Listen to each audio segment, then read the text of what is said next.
Hello world, this is RandomFIX, and today I'm going to show you how to reset the oil required light or the maintenance lights on your BMW. This happens to be a 2014 BMW 335i, and to do this you want to have the key on you.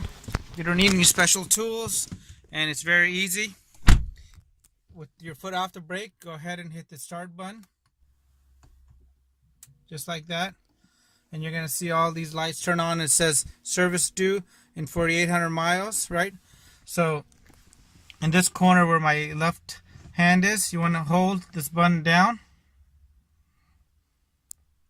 Keep holding, and you're going to see this says engine oil in 4,800 miles.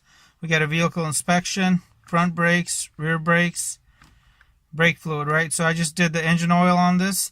To reset this now, you want to go ahead and hold it, and it says reset, and then let go and hold it again. It says reset in progress. Keep holding, and now it's successful, and now I'm 11,000 miles or 1 year out from that date. So I hope this video helped you out. Please leave your comments and your questions below, and have a great day. Let me know if you guys have any comments. Hit the subscribe button, and I really appreciate your continued support.